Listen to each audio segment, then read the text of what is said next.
So to start us off, we have a stocking stuffer scavenger hunt.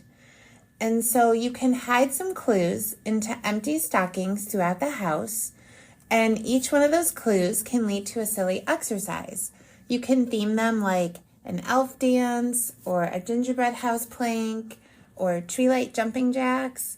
And so, of course, you can modify things depending on the age of your kiddos and what their abilities are. But this could be a really fun one that, is really interactive and everyone can participate in. Yeah, I could see this being a really fun activity. Like when you do things like this inside the house where like the whole goal is to be fun and silly, I think the kids will really enjoy this. And the good thing is that it's something that pretty much everyone can do regardless of age. So if you have little ones, obviously modify it to something that they can do. But I think everybody would really enjoy doing this type of an activity. And it's great. You can set up different stations throughout your entire house, each bedroom, upstairs, downstairs, the loft, wherever you guys have available, so that everyone can participate and have a great time. So then another fun activity would be a Santa sack relay race. Now, this one you may not want to do in the main area of your home. So if you have a basement, that might be a better idea. But if you have Santa sacks, and even if you don't, you can probably modify if you don't want to spend the money. And you can probably use a garbage bag. And then you could even have the kids maybe decorate their garbage bag. And then they could jump in it. Because kids are light enough that I don't think that they'll poke through holes too badly as long as they're in their socks. But they could decorate it and then use it as their Santa sack for the race.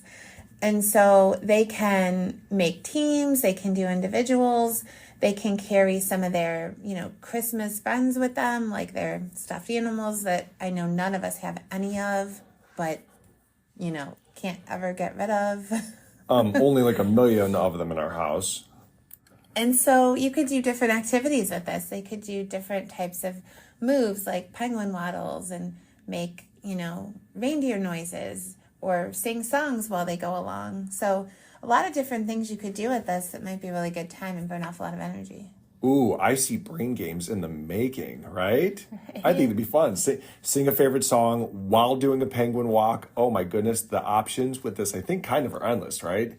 I think you can go in 1 million different directions. Now, obviously make sure there's plenty of space, right? Safety tips like, do it in a space where there's plenty of room and, making sure that we don't have any like sharp objects. So in case somebody trips and falls. But this could be a lot of fun and it could be like great exercise. So if you can have like even heats. So if you've got, 4 members in the family, you can, do 2 or 3 heats to try and get down to the champion, which I think would be a lot of fun. So then another family favorite of ours is an indoor snowball fight. Now, this one can get a little wild and crazy. We've been doing it for years. We have the actual like plush indoor snowballs that you can get. They came in like a little sack years ago that were gifted to us. And our kids absolutely love it and look forward to it every single year. If you don't have those, you can always just like crumple up paper and use that. It might be like a little bit sharper, but admittedly, some of those snowballs are not as soft as others. So may not be much worse than what we're already using. And this one can, get a little wild and crazy depending on your house and what you allow to be in bounds. But the kids love it. So you have all these snowballs and you gather them up and then you just start throwing them at one another. Of course, never in the face, or so you say, like tell them never in the face or the head. But people start hiding, they start gathering, they start plotting and planning, and it really is a good time. And I will tell you from personal experience that you work up a sweat. You sure do. This one, be prepared, because this is an all-out game is on, and I am like sweating every time by the time we finish. I mean, let's face it, in reality, it becomes a family war, and it's the most fun thing. And, one of the things that always tends to happen, I'm just saying, and this may not be true in your home, but it does in mine, it always turns into a gang up on dad affair for some reason. So of course, what dads all must do is we all must gather tons of snowballs and launch an all-out offensive at the rest of the family. And I will say from experience as well, I mean, if you have objects you don't want to get broken, if there are, things in the house that you need to be careful with, either move them or, pick spots in the home that are okay. Depending on the age of your kids will determine how well they listen. I actually think younger ones listen better than older ones in this case. But you just want to make sure that, they're not aiming where they shouldn't be. So that's sort of the caveat to that. So if you have a big open space or you just move through the house without too many breakables, keep all the throws, lower, then you should be okay. Now, just a piece of tactical advice. If you have a house where there happens to be a loft that overlooks a great room, I would recommend when the game starts that you go to the high ground. It's much better for getting aim down to people on the low ground, so you're more likely to pick them off one at a time with your snowballs. I'm just saying, not that I've ever done this, but yeah, I really have. So if you've survived that one, then another fun one could be building a fort.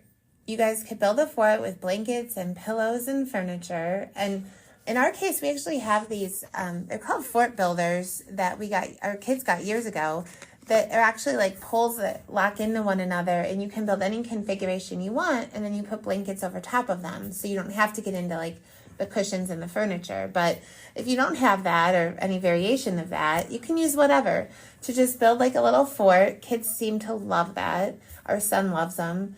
And then you can make teams or do individuals and take turns doing like little different exercises inside the fort. So obviously things that are lower to the ground if your fort's not really high, but you could do mountain climbers and planks and, push-ups. Yeah, even push-ups. And then you can add a little fun to it. You can maybe sing a song while you do it. And so maybe everybody not doing it is singing, and the person doing the exercise has to do the exercise for the whole song. So that could be a fun twist on it, or whatever variation you like.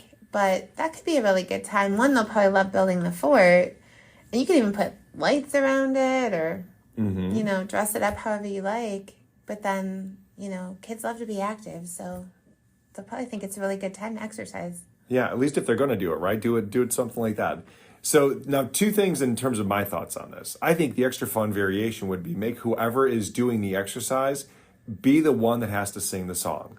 And they can't stop until they've sung the song all the way through. So that's even harder.